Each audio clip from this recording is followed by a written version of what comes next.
Welcome to this talk on one of the most debated aspects of sodium bicarbonate supplementation, timing. Athletes who use baking soda to buffer acid often wonder whether it's better to take their dose 1 hour before training or 3 hours before. The answer isn't straightforward because timing influences both the effectiveness of the supplement and the likelihood of gastrointestinal discomfort. In this presentation, we will explore the science behind the timing debate and offer practical strategies for tailoring your bicarb intake to your own physiology and training schedule. If you've ever been confused about when to drink that baking soda shot, you're not alone. Some coaches say to chug it an hour before your workout, while others swear by taking it 3 hours ahead. Timing influences how well the buffer works and how your stomach feels. In this section, we will unpack why timing matters and why your individual physiology plays a big role in determining the optimal window. Understanding the mechanism will help you make sense of the recommendations that follow. Sodium bicarbonate can enhance high-intensity performance by buffering hydrogen ions in the blood, which helps delay fatigue. However, improper timing can lead to bloating, nausea, or diarrhea, side effects that negate any performance gains. Striking the right balance is the key to utilizing the supplement's benefits. Taking bicarb too close to your session may cause peak alkalosis to coincide with peak gastrointestinal symptoms, while taking it too early may reduce its effectiveness. We will discuss strategies to minimize stomach woes while maximizing performance. Many athletes approach bicarbonate timing with a one-size-fits-all mentality, believing that a fixed schedule like 60 minutes or 3 hours will work for everyone. In reality, there is no universal approach. Some athletes absorb bicarbonate quickly, others slowly. Your unique physiology, including your digestion, metabolism, and training habits, dictates your optimal timing. This section dispels common myths and emphasizes the importance of individual experimentation, rather than relying on a blanket recommendation. During high-intensity exercise, hydrogen ions accumulate in working muscles, causing pH to drop and contributing to fatigue. Muscle pH can fall from roughly 7.1 at rest to around 6.5 during hard efforts. When you ingest sodium bicarbonate, it dissociates in the gut and enters the bloodstream as bicarbonate ions. These ions bind hydrogen in the blood and transport them out of the muscle, helping maintain force and delay fatigue. The buffering process is central to why sodium bicarbonate can improve performance during short, intense efforts.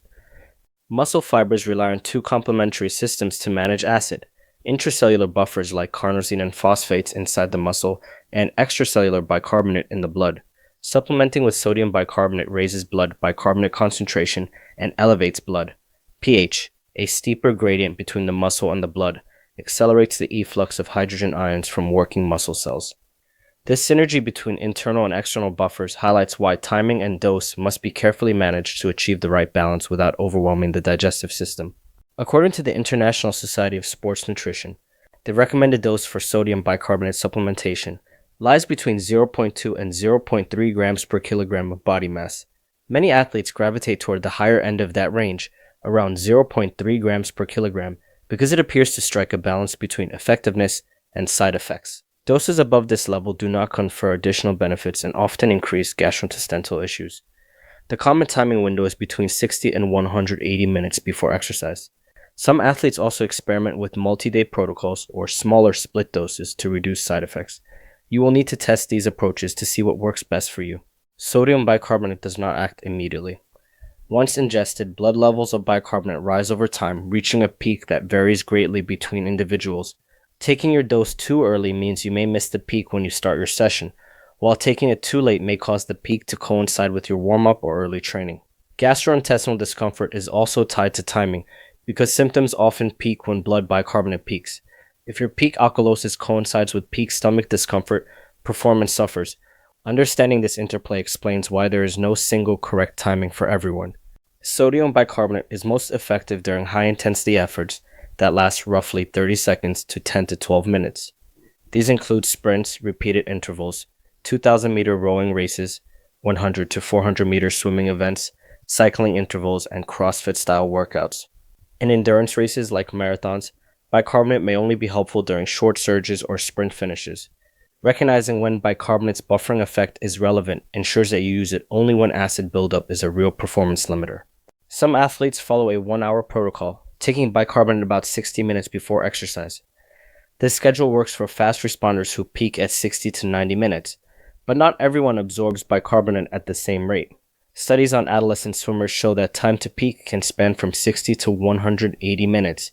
and some athletes never reach a 5 millimole per liter rise at all. Gastrointestinal distress tends to peak around the same time as blood bicarbonate, meaning a 1-hour protocol may lead to nausea or cramps during training. Slow responders or those with sensitive stomachs may need longer lead times. At the other extreme, waiting 3 hours before your session might not work for everyone either. Fast responders may hit their peak long before 180 minutes. If you wait too long, you might miss the window when bicarbonate levels are highest. Blood bicarbonate levels decline after peaking, and the benefits diminish over time. Long pre-event windows can also be impractical for short workouts or busy schedules.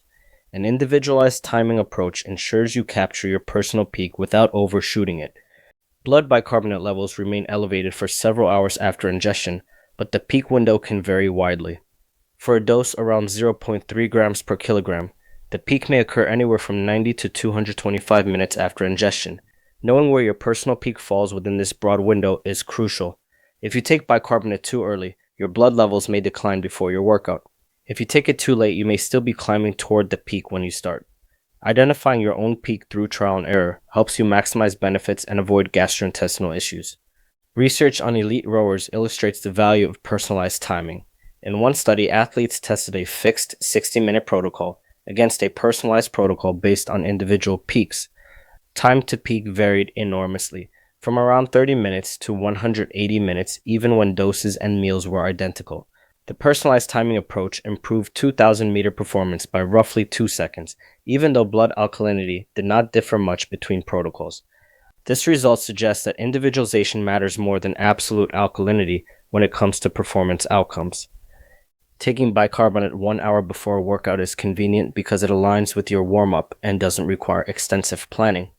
For fast responders, peak alkalosis often occurs between 60 and 90 minutes, making this timing effective. However, gastrointestinal distress tends to peak in the same window. If you are prone to stomach issues, you may experience bloating or nausea just as you're supposed to be performing. As a result, a 1-hour protocol is a good starting point only if your stomach tolerates it.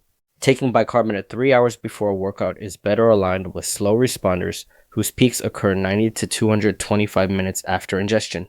This longer interval allows gastrointestinal symptoms to subside before training. However, it requires more planning and a longer pre-event window, which may not be practical for short sessions or busy schedules. The 3-hour approach is useful before competitions with extended warm-ups or multiple events, where you have plenty of time between ingestion and performance. Studies show that time to peak blood bicarbonate ranges from about 30 minutes to as long as 180 minutes. In adolescent swimmers, some maintain increases above 5 millimoles per liter, while others did not reach that level at all. Even with identical doses and meals, athletes responded differently.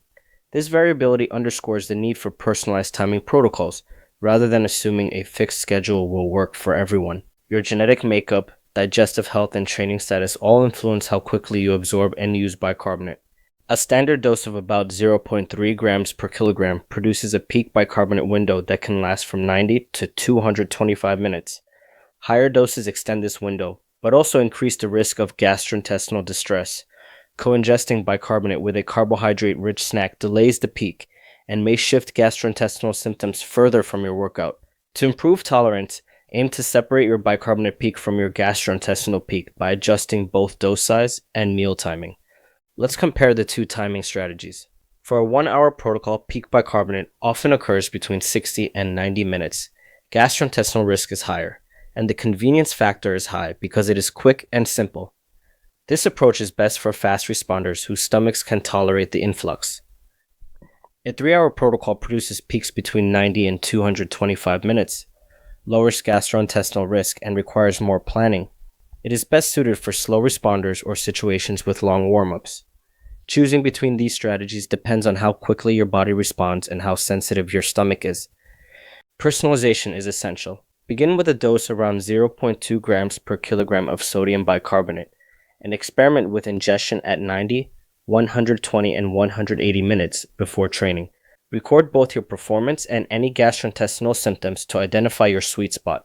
Only increase to 0.3 grams per kilogram if you tolerate the lower dose well and notice a benefit. This experimentation helps you optimize your strategy rather than guessing or copying someone else's timing. Beyond timing, there are other ways to improve tolerance.